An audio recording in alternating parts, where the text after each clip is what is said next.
Gusti Allah ngajanjikeun melalui lisan Kanjeng Nabi Musa bakal hancur Firaun digantian selama eta horeng make proses penuh dengan kasabaran. Lamun ku urang ditaliti kahirupan sapope urang ge kitu. Urang dijanjikeun bakal sugih make proses. Dijanjikan bakal jadi kiai maka proses, dijanjikan bakal jadi wali maka proses. Nu ujuk-ujuk jadi kiai, nu ujuk-ujuk jadi wali, nu ujuk-ujuk sugih tetap maka proses.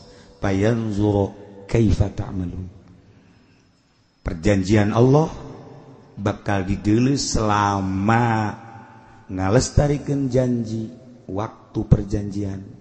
Dideuleu heula proses-proses kitu bae terus ngan urang mah nu nerangkeun kahiji nomor kadua mata hate urangna poek nomor katiluna urangna kagoda pilkada pilgub pilpres kagoda kudu kitu sabenerna mah atuh sakabehna rasul ge mukalamah jeung Gusti Allah melalui wahyu-wahyuna. Kangjeng Nabi Musa digerokeun ku Gusti Allah. Kita mukalamah jeung Gusti Allah. Emang Kangjeng Nabi Musa digerokeun ku Allah cara urang. Musa ka dieu. Lain kitu, teh urang kendal. Musa ka dieu ge. Eta urang kendal, orang putat. Itu orang Cilongok kan tetep Cilongok mah hebat. Musa ka dieu Cilongok. Tapi lamun orang Kendal mah Musa ka dieu ge. Tilu nu ngaralen gelam Kendal ketos eta sarua ketos jeung putat. Eta kos karitu ngomong lamun gelam make jiji. Naon tah naon make jiji bae. Eta gelap eta. Ji jantu. Eta kos gituan eta di gelap mah. Ji jantu. Mal bisa sia lamun can orang ka gelap mah. Je mang kumaha gitu eta kos kitu ge eta lengkong. Ngaranna lengkong eta ji jantu. Asal kos kitu bae di mana bae gelap. Hi henteu ja. Ketos. Iya tuh kalau banyak, tapi tetangga. Hendak nyana asup ke Cilongok mah di sini. Sebab di Cilongok mah hebat.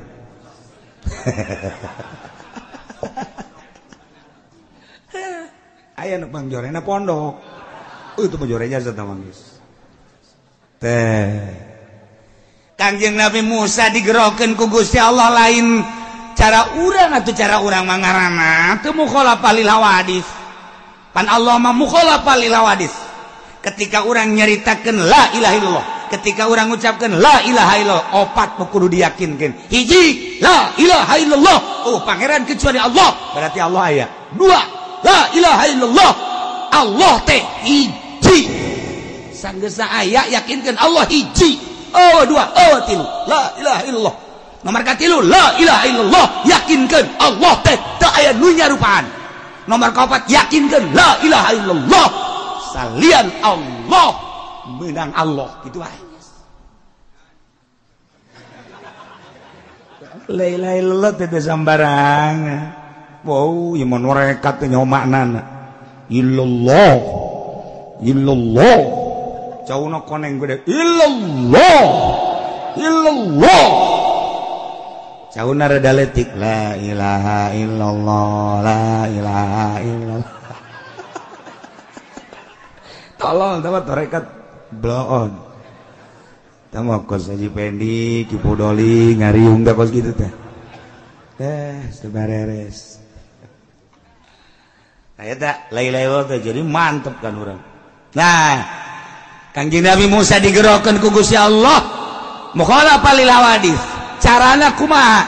Ketika babarengan Kangjeng Nabi Musa jeung pamajikanana lewat Gunung Tursina. Gusti Allah ningalikeun sana di luhur Gunung Tursina ka Kangjeng Nabi Musa alaihissalam. Cukup sakitu ge, berarti kan eta teh ngagerokeun. Nu mantak cek Kangjeng Nabi Musa, qala li ahlihi umkusu, makana aku cicing di dieu. Inni anastu nara. Kaula neuleuseun. Pangdeuleu Kangjeng Nabi Musa seuneu. Kumata ieu kadeleuna seuneu, ku di dieu kadeleuna cahaya, ku sir kadenge ieu teh Gusti Allah. Eta panggero Gusti Allah. Langsung cicing pamajikanana. Nyanggakeun, mangga kakak. Aya digerokeun mah ku Gusti Allah. Kula deuk di dieu geus nungguan. Wajan teh ku kumaha ge? Kula nu Allah, bumi nu Allah, panita-panita Allah, rela kula mah. Asana tiis ke jero hate teh. Buka pemajikan kos gitu ginahin biasa. Ya Allah, coba pemajikan dewek. Pemajikan siap. Tengah peti ya, coba yuk. Masya Allah. Pemajikan Kangjeng Nabi mah, pemajikan Rasul mah gitu. Siti Hajar jeung Kangjeng Nabi Ibrahim alaihissalam instruksikeun ku Gusti Allah tidak ke Mekah. Gede beuteung. Nu aya di jero beuteungna Kangjeng Nabi Ismail. Datang ke Mekah. Langsung nyieun tina tangkal korma tek supaya ulah kapanasan, ulah kahujanan, beres cek Gusti Allah Ibrahim pulang deui ka Syria ka ditu, tinggalkeun pemajikan anjeun, tinggalkeun neng kakak titah balik deui ka ditu ka Syria. Bener titah ku Gusti mohon lamun ieu titah ku Gusti bumi nu Gusti, kakak nu Gusti, kula nu Gusti, tadina ge eueuh diayakeun ku Gusti, ulah ulah naon gitu ngaranna, wah ulah bingung, ulah cangcaya, laksanakeun parentah Gusti. Kula ge di dieu ngalaksanakeun parentah Gusti. Nyangakeun, mangga urang sarua tawakal ka Gusti Allah. Kangjeng Nabi Ibrahim kan ngeunaheun hatena. Berangkat ka Syam. Pamajikanna Siti Hajar ditinggalkeun gede beuteung. Teu mikiran kumaha ngalahir, saha bidana, saha dukurna teu. Allah kurang lamun ga pamajikan gitu asana geus moal kuru awak. Moal ieu mah ngalang layung, sugih ku sugih na ngalang layung biasa. Mikiran pamajikan. Kakak jaga mana? Ngariung. Kalah tuh pan ieu pagawean kakak. Sia mah. Suku di pagawean kakak ieu beuteung nang saha.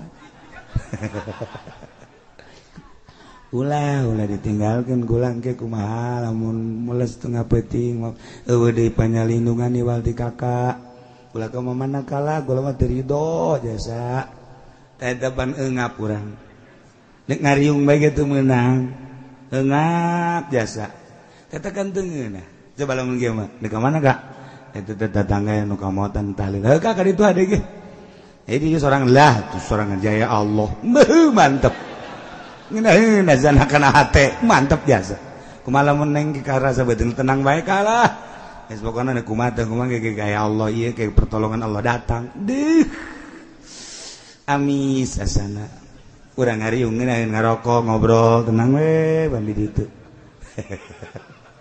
ngomong doa.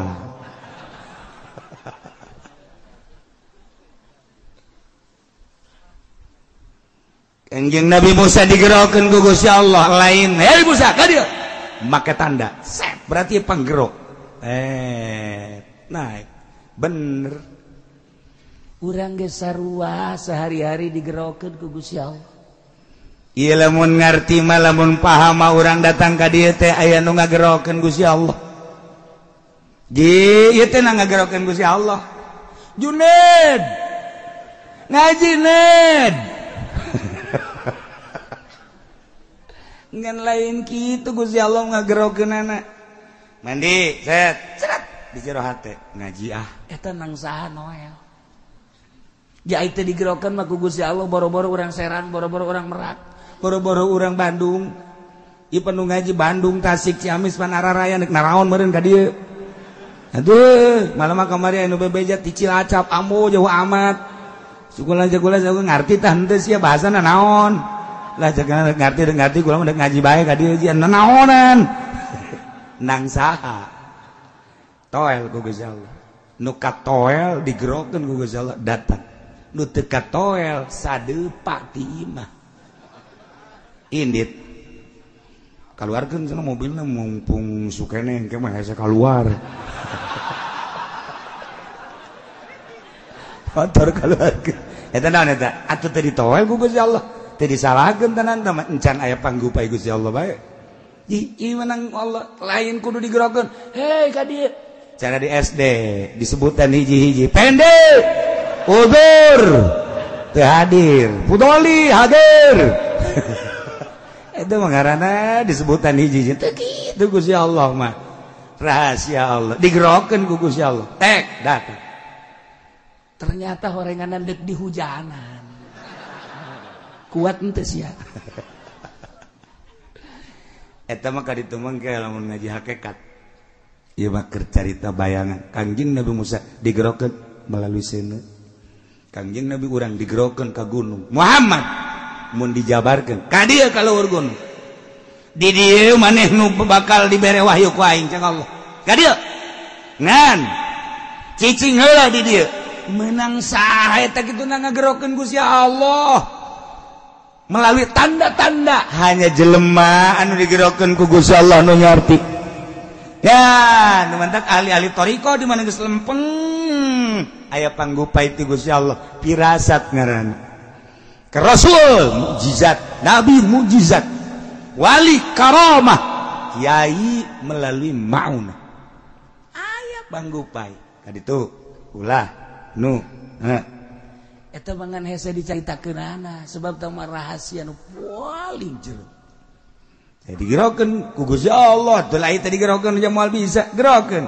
ka dieu Musa mun dijabarkeun padahal mah lain kitu beres cenah tak ini anastu nar kaula neuleusana di luhur gunung berangkat koreng dek muka lama jeung Gusti Allah dibere wahyu sarua urang ge lamun dak aya jelema dijadikeun kiai digupai ku Gusti Allah ceng mondok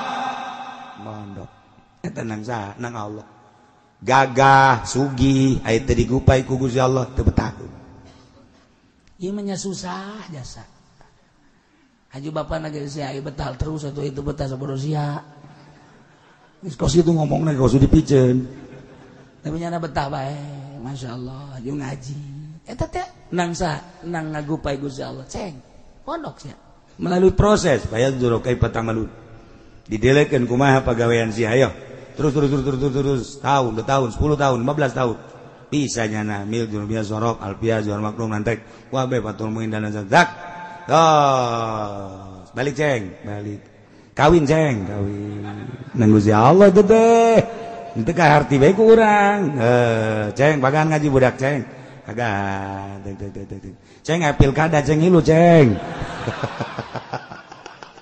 hancur sia ceng nah eta nafsu terus urang diaping aya di diaping ku Gusti Allah mah salamet terus makin ka ditu ibadah hudang beuting ceng nang Allah hudang tahajud ceng sarua jeung kitu ilmu geus aya di sia nganyaho geus aya di sia tinggal sia perang jeung nafsuna doang tahajud tengah penting Allah terus beki bersinar selama 40 peuting urang tahajud bae selama 40 peuting urang tahajud bae eta engke sinar kolbu naek ka beungeut cahayaan beungeut mantap kanyahoan 40 peuting teu leupas tahajud bari ikhlas kadeuleu sinarna wehey nyana hideung cicing dinu poek mal kadeuleu ge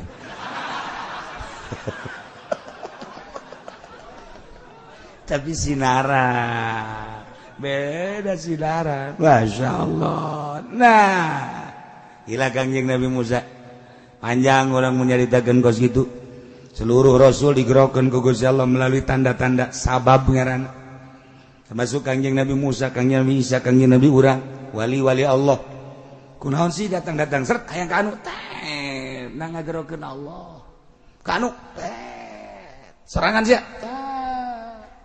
oh kapangi sesuatu anu batur teh nyahoeun udang sia udang eta teh setelah proses mungkin 10 tahun 5 7 10 ngangkat wudu mandi wudu lanjut oh dek dibere anu teh eta teraja Allah.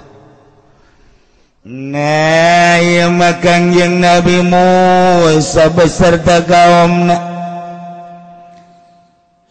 dek ngalestarikeun janji ti Gusti Allah. Allah nyalametkeun Bani Israil dipimpin ku Kangjeng Nabi Musa. Tidinya Kangjeng Nabi Musa kita ngabejaan ka kaum, hei kaum Bani Israil, gerak kaditu ka Mesir kuari mah tuh Mesir teh gerak urus raja jeung patihna geus teu aya, balad-balad tentara na geus teu aya, kaum-kaumna anu marilu jeung Raja Firaun geus kuari geura persiap genjang raja, geura persiap genjang patih, geura persiapkeun jang ngeusian keraton Mesir. Ya Allah, nu mantak cek Gusti Allah, wa awrasnal qaumal ladzina kanu yustad'afun. Wallahu a'lamu bimmaradi wa awrasna, kami doa agung geus ngawariskeun Musa ka kenal kaum maka kaum alladzina kanu yustad'afun, nyata jelema-jelema anu dihinakeun dijadikeun abid baheula teh ku Raja Firaun, yakni wa hum Banu Israil, orang-orang Bani Israil. Cek Gusti Allah, aurasna kami ngawariskeun Musa kakeun ka Bani Israil masyariqal ardi wa magharibaha, wetan bumi kulon bumi, timur jeung barat, allati barakna fiha, nuku kami dibarokahkeun, pinuh ku kabarakahan bil ma'i wasyajar, cai sing kolocor, bangawan nil anu luar biasa caina, herang pohara laukna katingali, semua amis caina, wasyajar itu keneh tatangkalan, tangkal zaitun, tangkal korma, tangkal kacang, berbagai tatangkalan pinuh ku kebarakahan masyariqal ardi wa magharibaha, Mesir wa hiya Syam, berikut Syam, Syria, Damaskus. Tuh gerak tah jang maneh tuh cek Kangjeng Nabi Musa, kaum kuari mah geus dipersilakeun ku Gusti Allah dina kakawasaan Firaun, baheula kuari ku urang digantian. Mesir geus puguh, Yordan geus puguh, Kuwait rekod kabelah dituna terus Syria, Syam, masyariqal ardi wa magharibaha, kabeh dipersilahkan sok urus. Ya Allah, ya Rabbi, diurus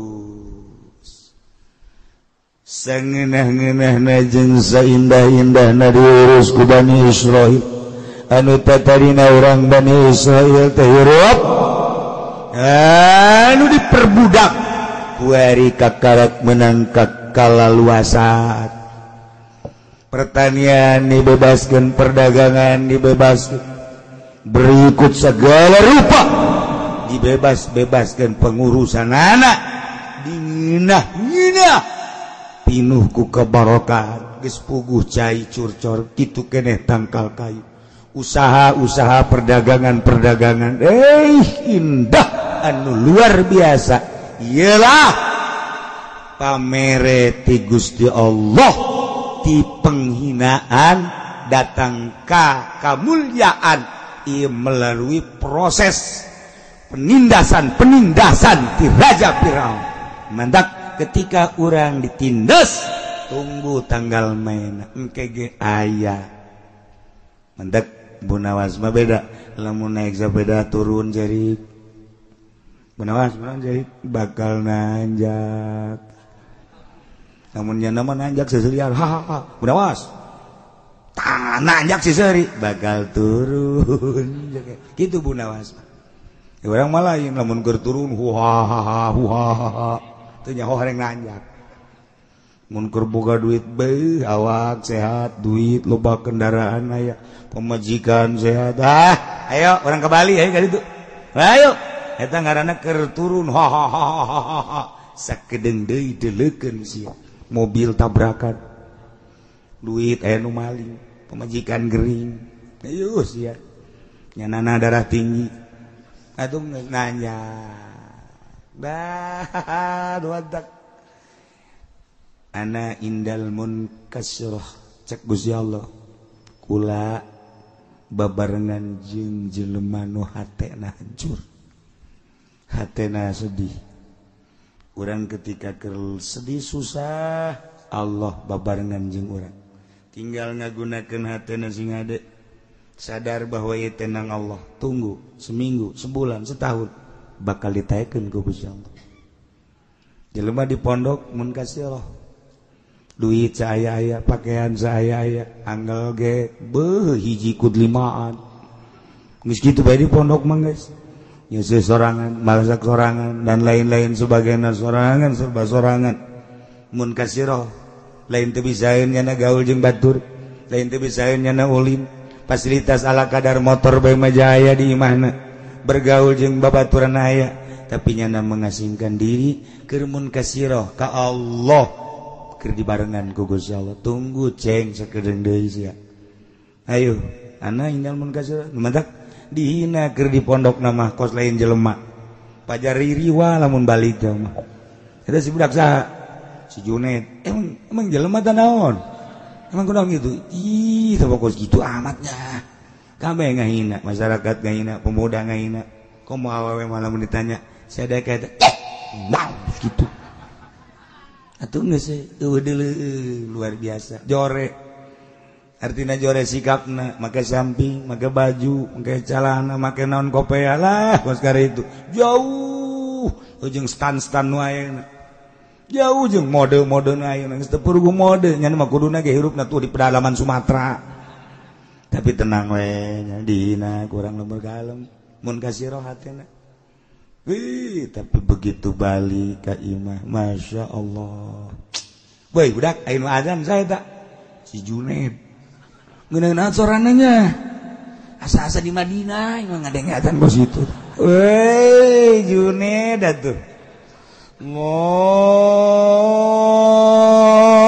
Akbar Allahu Akbar cak awewe teh wih aing ge daek dikawin ku nyana tah Masya Allah kakarak azan ya Allah ya Rabbi pas ngariung nyana jadi protokol bey mantep jasa saudara-saudara sekalian alhamdulillah acara ini akan kita mulai diawali dengan Fatihah kita sama-sama baca Fatihah setelah itu maka kita dengarkan bersama qori kita korina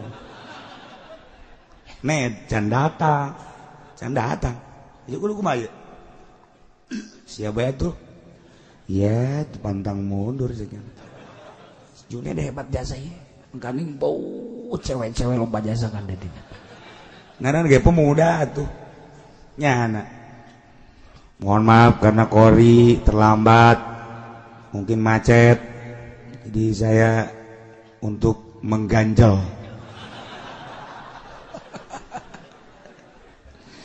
A'udzubillahi minasyaitonir rajim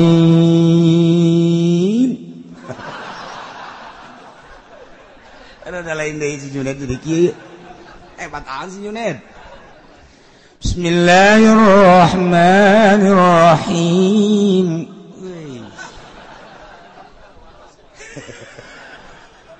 lam yalid wa lam yulad wa lam yakul lahu kufuwan awewe ribut bobogoh aing teh mah bobogoh aing ribut tuh si Junaid tadi nama di Ciduan barang balik pohara ya Allah beres ya ngaji Quran mubalik tidak datang di mana aduh tidak datang mubalik ned mubalik tidak datang ayo manya bubar kumaha ya jatuh siap bae ya Allah ya Rabb wow pidato sedek-dek junet beres ceramah diakhiri ku mamaca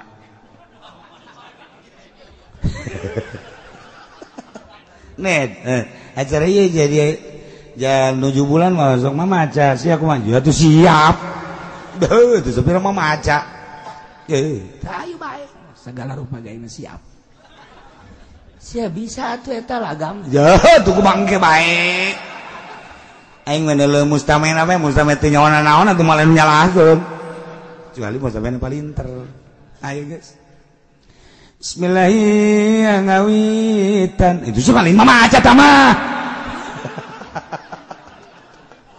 bisaan ya teh Junet bu nu tatarina badina kos kitu piwalieun mah serba bisa ya Allah isukna si Junet kita macarawi ya riipis rawi pondok sapopoe macarawi Pak al-jannatu wa na'imu wa sa'adun liman yusalli wa yusallim wa yubariku alaih SMP lain SMA lain soreng sanawiyah wah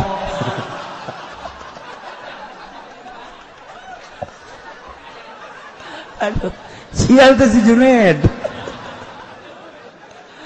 nah emang gitu digerokeun gugus sama mandok ceng mandok ngaji ceng ngaji nu mantak kaheureyan kaulinan di pondok jadi ilmu kabeh lalagaan kokorian segala di pondok jadi ilmu emang kos kitu di pondok mah mun nyarita Gus Dur mondokna emang bener jangan henteu Gus Dur mah maling lauk bae guru beak lauk lakunya Masya Allah barang ujuprak cak guruna saya nu ngalaan lauk barang di deuleu santri waktu kabur tinggal Gus Dur menghadap tadinya oh kirain siapa besok kan mau ada tamu ini saya udah bawa duluan caknya ke guru besok mau ada tamu jadi besok udah nggak usah susah-susah lagi caknya padahal masa daek ngomongnya na bae cak guru nanya nyok aya tamu nyok ya itu Gus kalau gitu bagi dua iya nggak apa-apa bagi dua buat anak-anak aja caknya punya anak Gus Dur emang bener atuh lalagaan kan tapi jadi Masya Allah lamun urang nyompralkeun meureun wali emang kos kitu gitulah budak-budak santri nangagupai Allah sok akurkeun gerajeng sakola dia nyen deui beunanaona kudu serba duit bae santri mah teu aya ceng ieu maot teu sanu ngurusan kula mahnya anu mandian set heuy ceng jalain kitu mandian kaluaran anyar beres boleh saya emang aya ngaji hujan kieu Masya Allah nah ialah kuai kaum Bani Israel mimpin negara Mesir ti Mesir tepikeun ka Syam ya Allah allati barakna fi pinuku kabarakan sumur mahmur lah jinawi Allah karim oh harap cek urang Bandung teh masa kumaha kuda keluar ti gedogan nyana sadaek-daek lumpat sakahayang orang Bani Israel tentrem anu luar biasa nu mantap cek Gusti Allah wa tammat kalimat rabbikal husna ala Bani Israil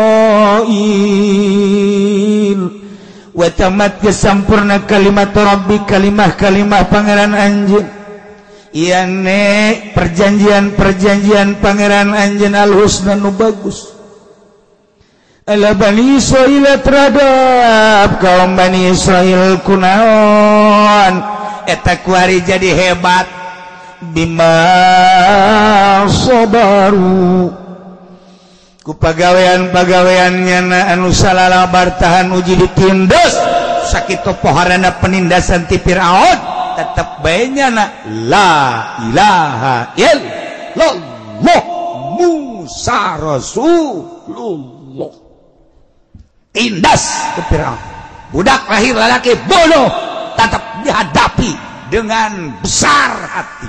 Masya Allah anak awal diantapkan biarkan ini tadi urus kaje nyana kita digawe sadaik-daik beri tanpa digaji oh masalah dagang kudu lapor bagi dua jeung kerajaan siap tani gitu kayaknya oh masalah setelah penindasan dihadapi dengan sabar nyana diangkat ku Gusti Allah nu mantap bima sabaru ku pagawean manehanana tingkah anu salalabar tahan uji perjanjian Gusti Allah direalisasikan ku Gusti Allah setelahnya menghadapi dengan penuh kesabaran dina ayat surat Qisas dijelaskan surat Qisas wa nuridu an namunna 'alal ladzina istud'ifu fil ardh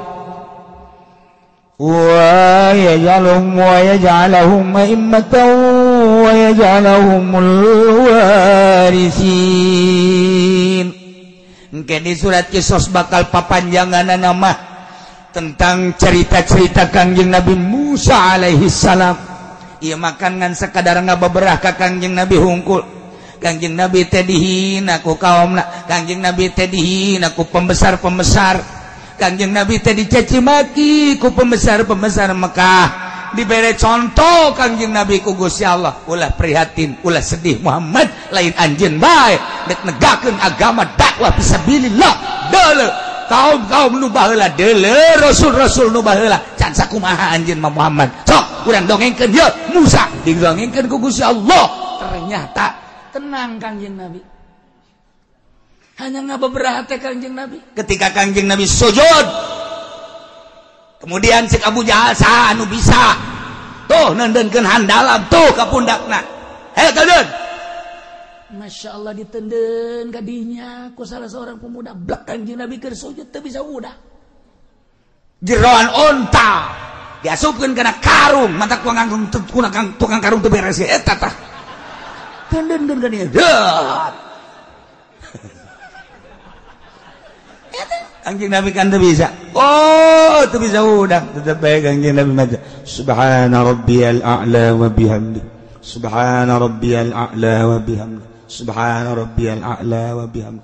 Abu Jahal Abu Sufyan beserta rekan-rekan seserian yang serikeun ih terus anu ngabejaan ka situ Fatimah ulah wajicingeun emang tuh deuleu bapak maneh di masjid bisa udang kunaon emang tuh deuleu kodinya bener bae cat dialaan ku Siti Fatimah dicabut karang Rabbi firli warhamni wafat coba Siti Fatimah nyarekanan ka ditu seserian kabeh sapira Fatimah tuh coba urang macan sakumaha kakarak dek magahan ngaji nu daratang mah ulah kamarah kakarak urang dakwah kucak kece haju jelema baralik ulah waka dakwah deuleu ta Kangjeng Nabi urang macan pernah diciduhan kakarak diomongkeun deang diomong-omongkeun lah diomongkeun ieu teh kena kulit kena hate doang can sabaraha Kangjeng Nabi coba Masya Allah geus beres di dieu balik diciduhan deui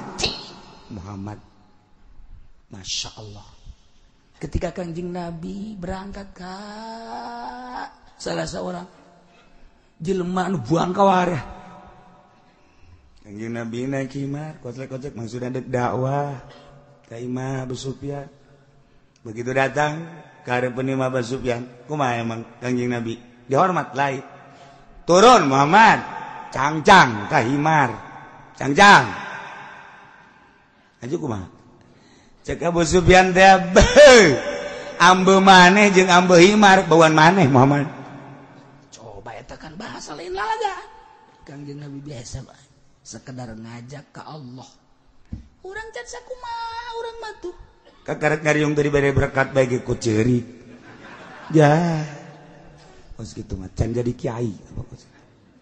Tuh, lamun diondang, dianterkeun teu hujan gede, berkat eueuh, nu ngongkosan eueuh, kakarak eta kiai mungkus kitu. Ieu mah masukana di agung-agung. Ya, peda leutik doang meureun kitu, Bod.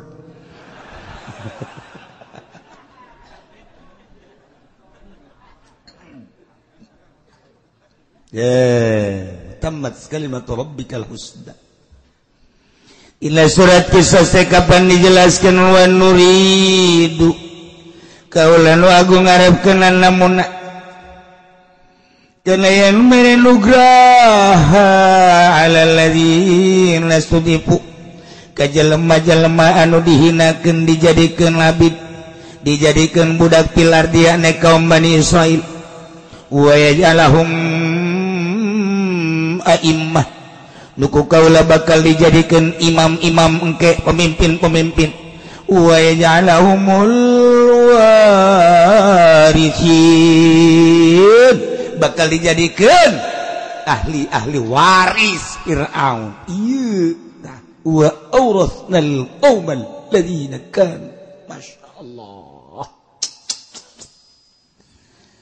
wa dammarna ma kana yasna'u fir'aun wa qaumuh wallahu lam bimaradi wa dammarna kaulan wa agung arusak maka kana bangunan-bangunan wa yasna'u fir'aun dijieun ku raja Fir'aun wa qaumuh wa ma kanu yarisun jeung berbagai bangunan-bangunan anu dibangun diluhurkeun ku raja Firaun dirusak ku Gusti Allah dihancurkeun heula diberesan raja Firaun hanyut beserta bala tentarana jeung kaum-kaum anu ternamana kerajaan-kerajaanana dihancurkeun ku Gusti Allah melalui angin jeung gempa bangunan-bangunan sekitarna da ngebangun Firaun beak kabeh wa dammarna ma kana yasna Firaun wa qaum meunang ngabangun raja Firaun istana-istana gedung-gedung aula-aula hancur kabeh ulah aya tersisa supaya ngeunaheun kaum Bani Israil mimpin negara Mesir sesuai jeung aturan-aturan syariat anu dipimpin ku Kangjeng Nabi Musa alaihis salam biak kabeh masyaallah kuari makaum Kangjeng Nabi Musa ya ne Bani Israil teh cicing di negara Mesir berikut wilayahna kaditu datang ke Syria Syam anu geus satu suara ngimankeun ka Gusti Allah Subhanahu wa taala tinggal aya sautak saeutik jelema anu encan kasiram atawa henteu narima kana siraman-siraman dakwah Kangjeng Nabi Musa anu masih kene aya hiji dua anu nyembah ka tapekong nyembah ka arca nyembah ka patung encan ngimankeun ka Gusti Allah Subhanahu wa taala eta mah ayana di pedalaman ayana di pakampungan anu jauh ti paramean adapun negara Mesir kota negara Syria Syam kota kabeh satu suara la ilaha illallah Musa Rasulullah mantap jasa.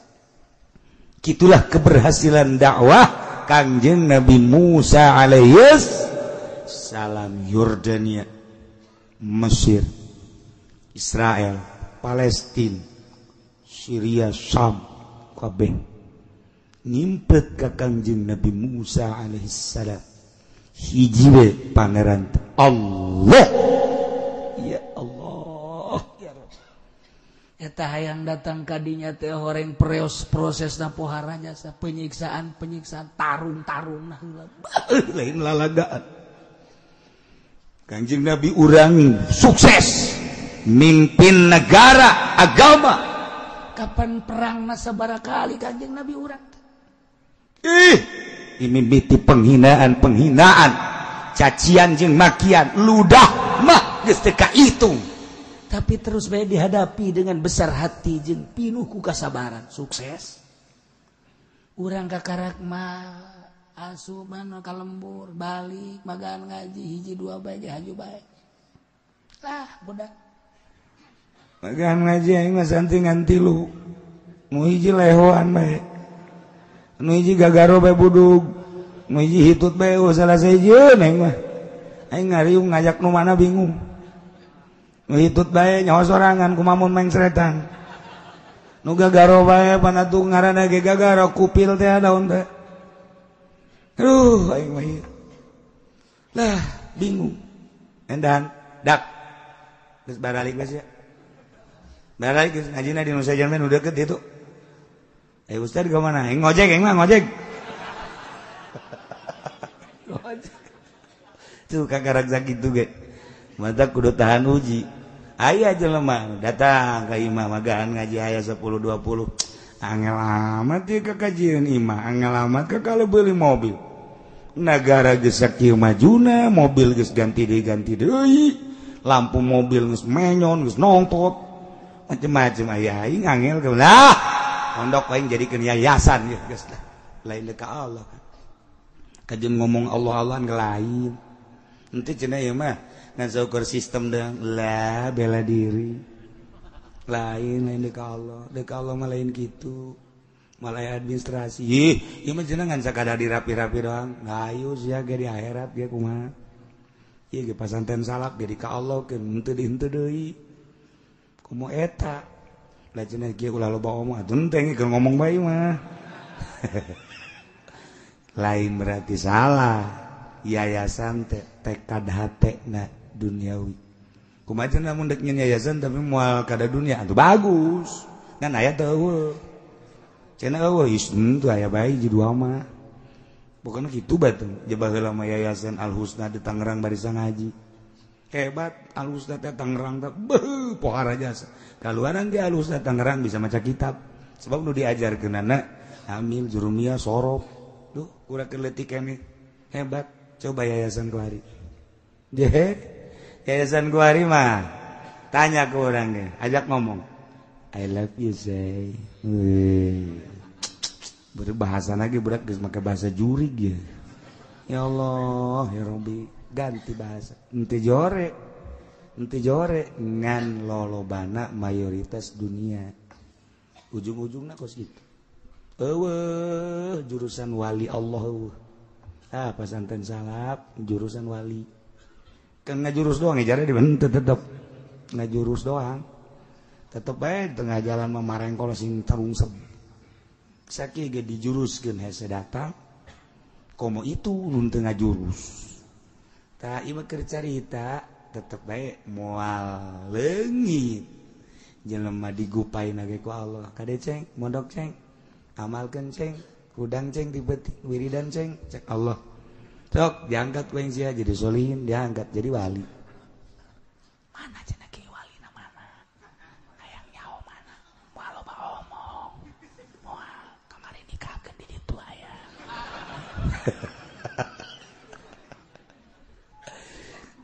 jadi ieu janji Allah ayat anu tadi asa rabbukum jeung ayat engke dina surah Qisas wa nuri annamunna kuari geus terbukti kaum Bani Israel nyicingan di Mesir kuari mimpin Mesir tinggal ngalalakon deui tentang kaum-kaum Bani Israel anu teu tahan uji.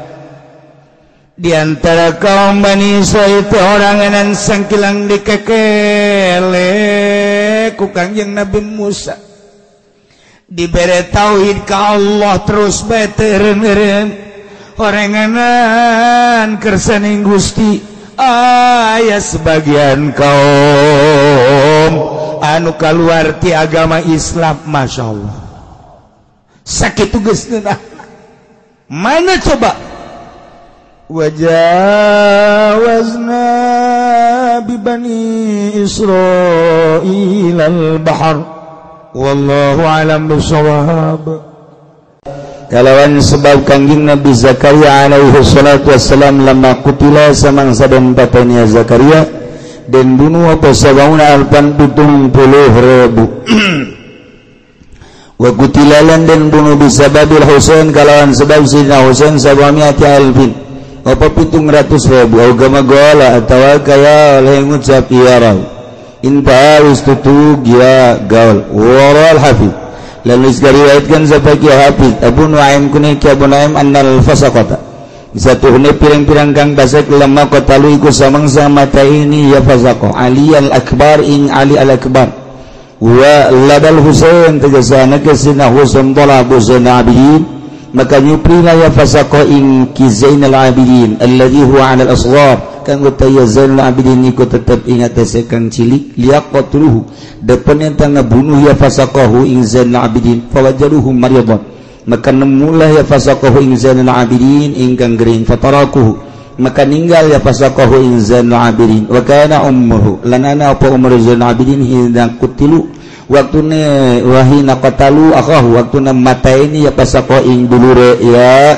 Zainal Abidin 13 sanatan ikut 13 tahun sumanhum qatalu kali-kali satuhuna ya fasaqah iku pada ngabunuh ya fasaqah hu ing akha ba'da zalika ing dalam sausane mangkono ing dalam sausane mangkono talab bimuddatin kalawan samasa wa hamalu rasah lan pada naranggung lah ya fasaqah ing sirahe akha ila Misra maring negara Mesir fi masyari ing dalam kubur kang nggon atau kang mati syahid ya akha qariban dari parak min nujratil qal'ah saking nujratil qal'ah min Nil Misra saking Nil min Nil Misra kama raituhu kaya barang kang ningali sunhu ing maktuban ingkang ditulis ala gabrih ing atase kuburan akha bi khatin grim kalawan tulisan kang dingin nuluikeun caritaan tentang pembunuhan Sayyidina Husain anu terus disaksra kaputra-putraan etik ye diriwayatkan bahwa senyanya kalakuan dibunuhlah sebab terbunuhna Kangjeng Nabi Zakaria alaihi salatu wassalam waktu dibunuh Kangjeng Nabi Zakaria anu milu disatukan kena dibunuh deui 70.000 manusia ahli Allah masyaallah wakutila jeung dibunuh bisa babil Husain ku sabab Sayyidina Husain sabumiati alfi 700.000 manusia anu dibunuh deh soal pembunuhan terhadap ahli Allah teu aneh jeung teu pernah mundur ahli Allah urusan maut geus jadi biasa nu antak di Irak teu aneh berjuang teh urusan eleh jeung menang lain urusan urang teu penting berjuang geus teh gimbir urang Irak masa Irak, Iran, Persia teh negara-negara kuno tiba. Agama gola indah. Waral Hafiz Abu Nuaim Kiai Hafiz Abu Nuaim nyarioskeun annal fasaqata saenyana jelema-jelema anu buang kawara nu para rasik. Begitu manehanana ngabunuh Ali al-Akbar putra daripada Sayyidina Husain. Sayyidina Husain gaduh putra ngaranna Ali Akbar. Kuburanana di Iran. Ali al-Akbar aya Ki Ali Murtadha aya Ali Akbar aya deui kitu Fadl itu makam rame di Iran rajas jelema-jelema nu para rasek neangan nadina ye ngaranna Zainal Abidin nu harita masih keneh leutik keneh maksudna mun aya dibunuh teangan disak-sak Zainal Abidin kapanggih Zainal Abidin teh pawajaduh cuman keur dibere muriang panas ngahodhod Zainal Abidin teh kulantaran muriang pataraku diantep ditinggalkeun harita umurna waktu jelema buang kawarah ngabunuh dulurna yakni Alil Akbar Zainal Abidin mah umurna kakarak 13 tahun diantep anu mantak ieu thariqah teh Kangjeng Nabi ti Kangjeng Nabi ka Sayyidina Ali ti Sayyidina ka Sayyidina Husain ti Sayyidina Husain ka Zainal Abidin kadinya jalurna kadinya thariqah nu moana basa dunya kitu bae malaikat Jibril Gusti Allah malaikat Jibril Kangjeng Nabi ka Sayyidina Ali lamun anu kitu ka Sayyidina Abu Bakar aya Sayyidina Ali mayoritas Sayyidina Ali Sayyidina Husain Imam Zainul Abidin eta Imam Zainul eta tah masyaallah nu jana salapat sebab harita waktu keur diberunuh dibeakeun kabeh zuriat Kangjeng dibeakeun manehanana muriang berarti muriang teh aya manfaat muriang aya manfaat ongkos duka mari ieu teh kapal saurang teh teu kaluar kapan pasporna nyana mah teu bisa nah begitu nyana teu bisa kan marah nyana wah kenapa saya marah sedangkan bisnis begitu teh kaparagak alhamdulillah berarti kan eta paspor teh kaluar teh alhamdulillah sareng nu ojol teh nu ojol sarua bae aturan mah nyana kulantaran nyana mah atuh di ojol baik bae tuh maneh bae tuh kursi di ojol nyana mah teu berangkat terjadilah kecelakaan nyana alhamdulillah hadena ojol tuh kan gitu dimana kurang ge ulah sok bingung eta geus aya rahasia Allah lamun urang boga kabogoh anu geus janji sehidup semati kemudian kabogoh urang dibawa batur deleukeun aya hikmahna ge di satukangeuna ulah sok marah naon hikmahna horenganan stres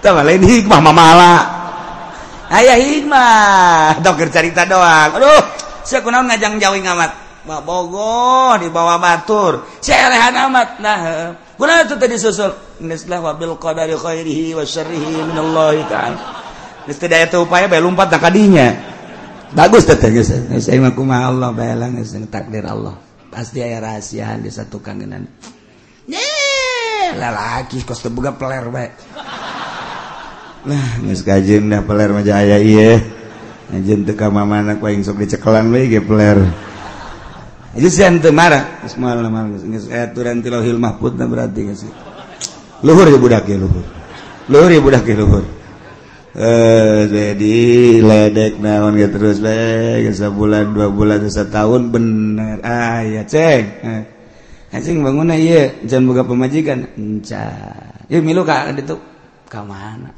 ka imah adu teh aya naon teu hayu bae ka ditu daek aceng tadi dia sagawe-gawe bae aceng oh teu naon do gawe-gawe bebersih juku taman beres sebulan 2 bulan 3 bulan aya anak nangiceupan mungkin inilah rahasia Allah atuh Allah mah nyieun rahasia babari jasa ye emang kumaha gitu terus kadina main mata adalah panah asmara menembus. Aduh, tanya ku bapana Neng. Neng kumaha mun dikawinkeun ku Abah? Kasa aya Abah boga pilihan. Saha Abah anu embung. Oh eta embung mah maksa Abah mah. Aya deui menang sabulan aya deui nu hayang ka Neng nu hayang ngalamar saha anu embung. Geus 3 embung bae. Aya Neng si ieu embung bae hayang ka saha? Itu Masya Allah cak bapana dibawa sia ka dieu ku aing teu bebersih dibayar ku aing horenganan waduh buaya makan tanaman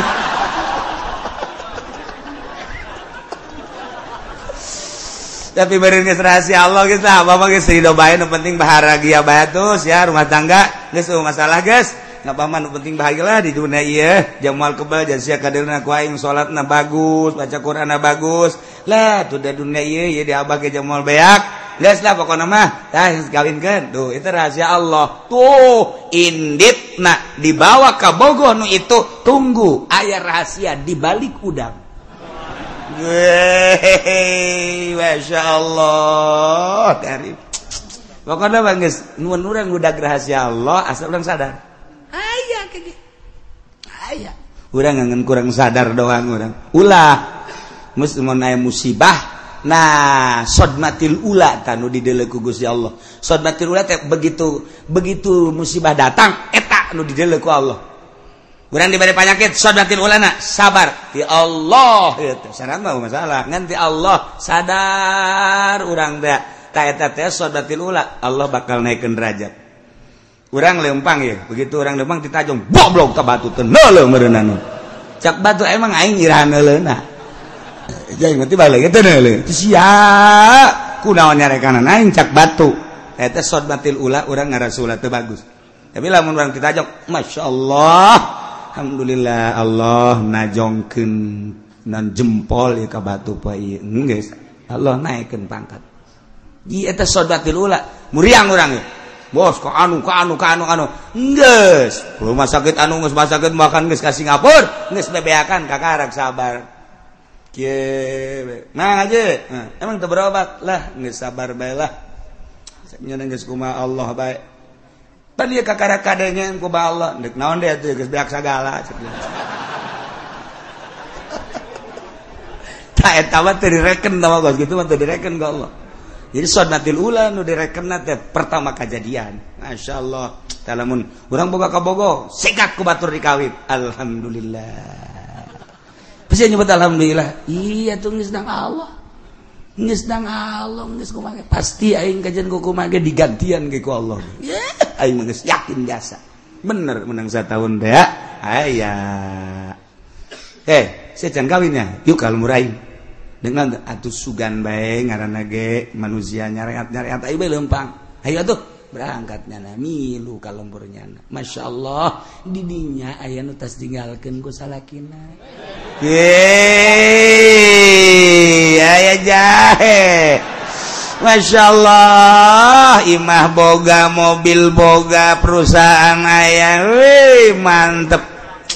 Geus lah geus masalah geus. Sia da ka dieu. Masalah geus. Barang dihitung-hitung umurnya 55 tahun.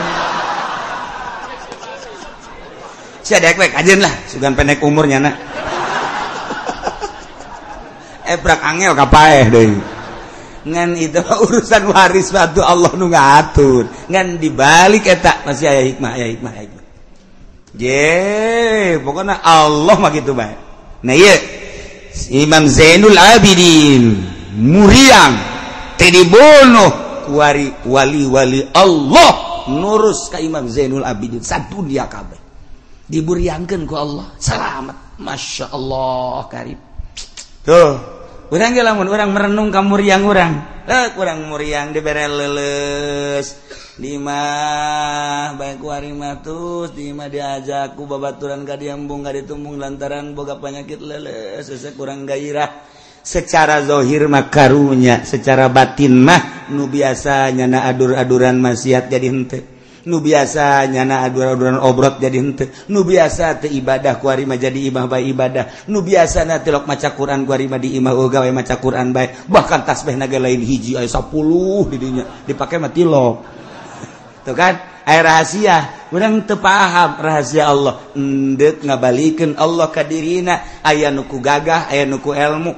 aya anu ku dunya aya anu ku muriang eta mah urusan Allah mah teh urang teh kembalilah ka Allah ditingali hikmah-hikmahna masyaallah cuman urang bodoh hanya wali-wali Allah nu nyaho wali Allah mah nyaho ieu muriang kitu maksudna ieu sugih ieu maksudna ieu teh boga jabatan ieu maksudna artina maksud teh aya anu cilaka aya anu bahagia geus jahoan wali mah nyaho diberenya oh ieu ku sabab jabatan bakalna cilaka oh ieu ku sabab sugih bakalna salamet oh ieu ku sabab susah bakal salamet nyaho tah aya anu sugih nyalametkeun anu sugih nyilakakeun susah nyalametkeun susah dibere terbuka ku Gusti Allah wali Allah mah plak ngan teu meunang nyana ngomong secara tasrih paling kinayah sebab lain nabi